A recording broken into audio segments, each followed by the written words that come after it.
Walk through with the president, they'd say, "You think we need to clean this up for the president?" I'd say, "Trust me, he's used to it. There's no need to paint your kitchen, it won't be okay." But getting back to this race, I know a lot of us in this room have become very cynical about politics over time. I get that, I understand. I know we're all fighters. I've knocked on doors with probably 20% of the people in this room.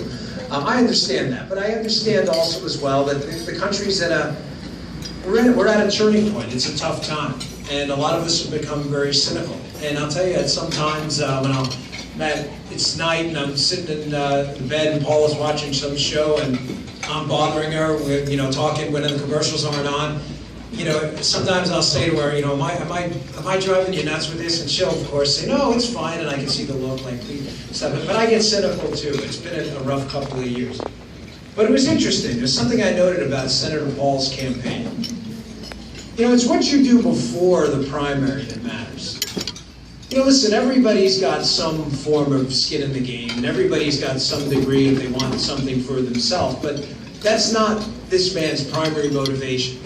There are things he's doing now that, and I can't speak for other candidates, but I can certainly speak from personal experience with him, that speak to a character.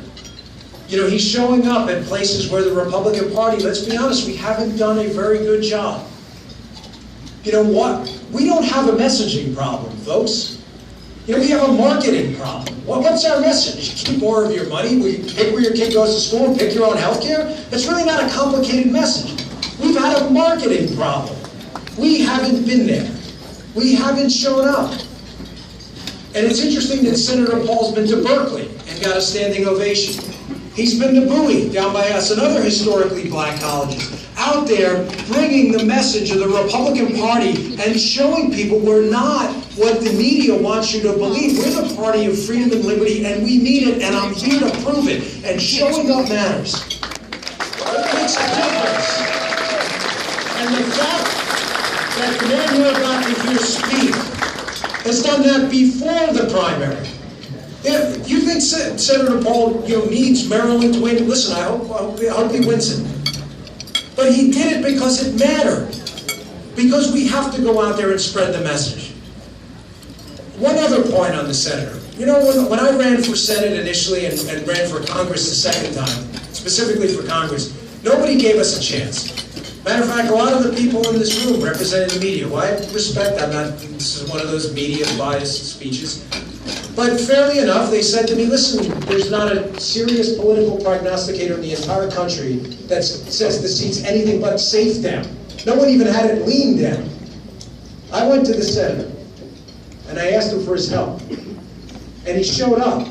Not just once, but 3 times. Go back now. I want you to go back and read that Maryland Reporter piece by Len Lazarick from the day he was there, the quotes by the Democrats about how, Senator Paul's event for Bongino's meaningless, he's going to get steamrolled. Listen, folks, we lost. There's no silver medals in politics.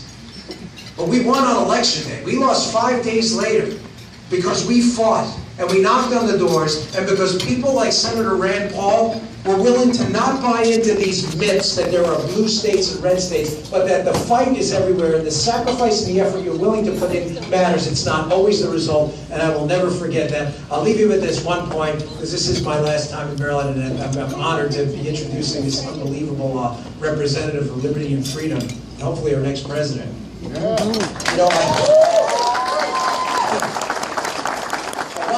After we had lost the Senate race, and I know Nancy Jacobs is here. It was a tough race for all of us. She ran for Congress. A woman came up to me and said, "Listen, I'm done." And I've been trying to make the point over and over. There's no done.